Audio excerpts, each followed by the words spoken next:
AITA for breaking up with my fiancée for telling her best friend she was not engaged. My now ex-fiancée, 30F, and me, M27, got engaged 3 weeks ago. We've been dating for 5 years and I finally got the money to give her the wedding she wanted. Well, 3 days ago we were discussing our guest list, and I asked if she wanted to invite her best friend. Let's call him James, M30. James lives in another state, but since they were friends for 10 years, I thought I could even pay for his travel expenses since it would be great to have her best friend at the wedding. She denied, saying that it would take a lot of work to bring him, and she wanted to be a family event. Countless times she mentioned that James was like family to her, so I insisted. She got annoyed and said, "I didn't even told him we were engaged." That took me by surprise. I tried to ask why, but she started stonewalling me, and I left her alone. After a couple of hours I tried to ask her again why she haven't told him we were engaged, and she still refused to tell me, and I admit, my insecurity got the better of me. In the past, James had confessed he had feelings for her, which she turned down and basically friend-zoned him. But by the way she told me, it always sounded like she had him as a backup, something not only me, but her exes realized.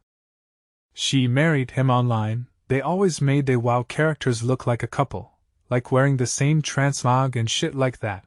When she had a fight with her exes, he was always there for her, and etc. I told her that made me uncomfortable, and if she was not planning to tell him, she might as well consider herself single, 'cause I would not marry someone who can't be honest. Yes, I was pretty immature, but she did something even more immature. She texted him while showing me her phone something like, "Hey, just so you know, I was engaged, but not anymore," and send it to him. I told her to pack her things and leave my house. Ever since she left, she has been calling me, but I refused to answer. My mom called me, because she apparently called my mom, and said that I was an asshole for ending things for such a ridiculous thing.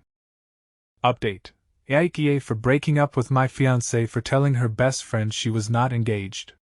Hey guys, I just got home after talking to my, still, ex-fiancée, and since a lot of people asked for an update, here it is. But I want to clarify a few things. As commented on my original post, I pay for the house since I bought it before dating her, and I asked her to move in, since it was close to her job. I work from home since I'm in tech, but she had to go to work. That's why I paid for her car, to help her commute, and honestly her salary is shit. I was her partner, so I didn't see any problem with that. I thought she was the one. Despite everything, she is smart, funny, we had chemistry, but I felt betrayed. To the update. We met at a coffee shop on the premise we would discuss how to save our relationship, at least, that's what she thought. As soon as we sat down, I asked to see their messages.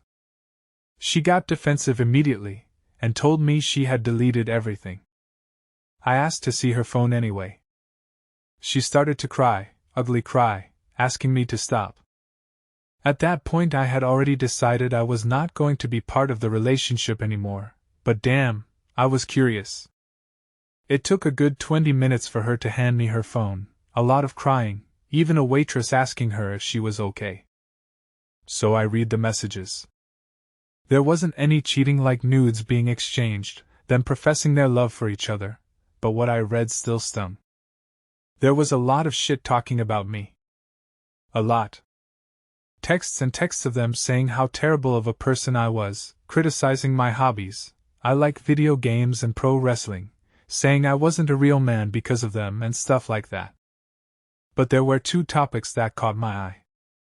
One where she had told him I was having trouble getting hard and that was frustrating for her. And one where she was complaining about how she didn't want to be stuck in our relationship.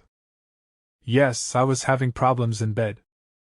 Because I was sad because my father had passed away 6 months ago, and the stuck thing, I remember telling her that when we got married, if she wanted she could leave her job, and I would provide for both of us. I don't know if she took this the wrong way, but I guess it was related to that. I honestly don't know.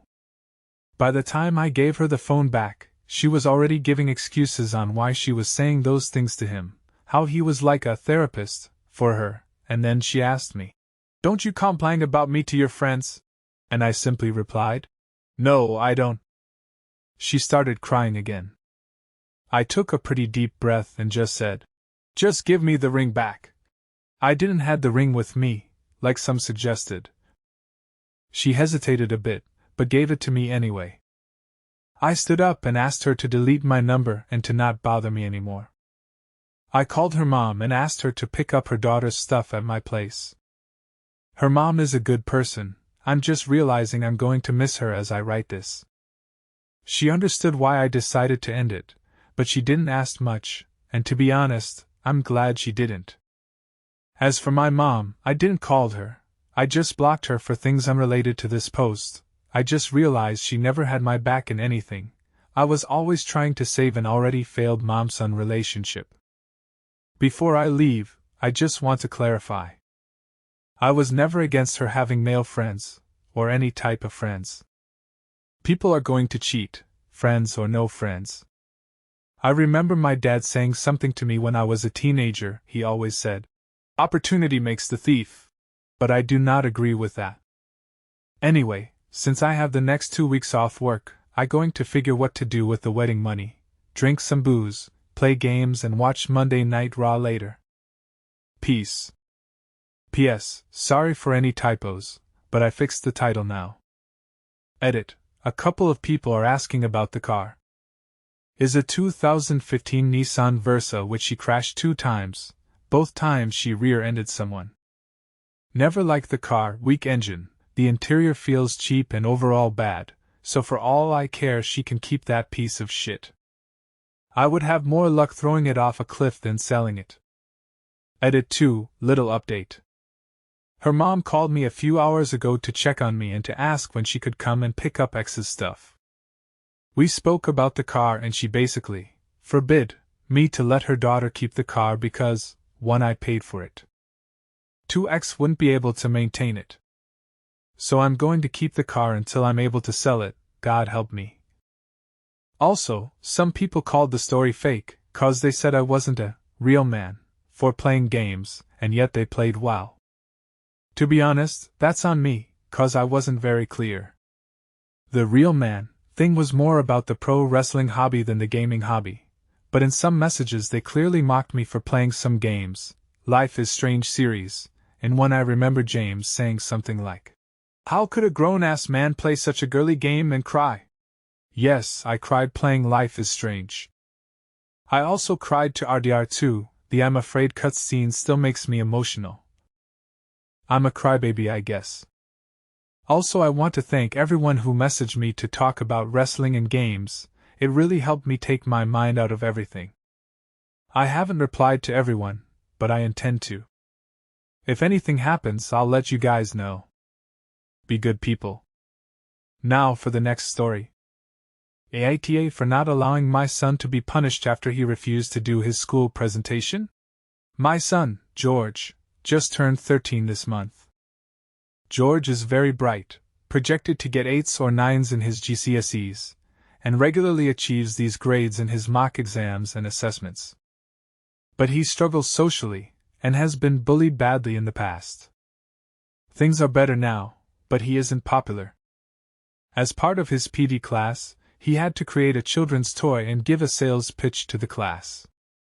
Last Friday was the presentation day, and George was really excited. He'd put a lot of effort into his toy and the presentation. But I got a notification saying George had been given AC3, after-school detention, something he's never received before. As he'd refused to participate in class and didn't do his presentation. When I picked him up, I could tell immediately that he was upset. I asked him what happened and why he didn't do the presentation. He said he didn't refuse the presentation. When it was his turn, he asked to go later. His teacher said no, and that he had to do it then or get AC3. George said he couldn't do it now, but didn't explain further when asked, so he was given the C3. I kept pressing him, worried that maybe he was being bullied again. Eventually, he told me the real reason. he had a random erection just before his turn and, no matter what, it wouldn't go down. With that info, I think George's request was perfectly reasonable. He didn't refuse to do the presentation, he simply asked to do it a little later. Obviously, he didn't want to explain the reason in front of the whole class when the teacher asked him. His mom was really angry with him for getting the C3. I explained what happened and said I didn't think George was wrong. I said I'm not supporting the detention and would pick him up at the normal time. When I told his mom what happened, she looked disgusted and said something like, "Why did he even have one in class to begin with?" I explained that random erections happen, especially in early puberty, and they don't always relate to sexual thoughts, which is what she was assuming. She replied, "Well, I'm not sure that's true," dismissing what I said. So I told her, "You might not be sure, but I am." She insisted we needed to present a united front, along with the school, and that by going against her, I was sending George the wrong message. I asked why her way of handling it was automatically right, and why I should be the one to concede. It escalated into a big argument, which we haven't had in years. She's saying she is going to punish him for refusing when it's her week with him next week, and that I am being an age for going against her. Her mother texted me saying I was setting a bad example for George by letting him get away with being disrespectful to his teacher. Which he wasn't even, just asked to do his presentation later. I respectfully told her she should mind her own business, and that George was my son. But now I'm worrying whether I've done the right thing, and I need some outside perspectives. Thank you for watching! If you enjoyed this video, don't forget to like, comment, and subscribe for more content.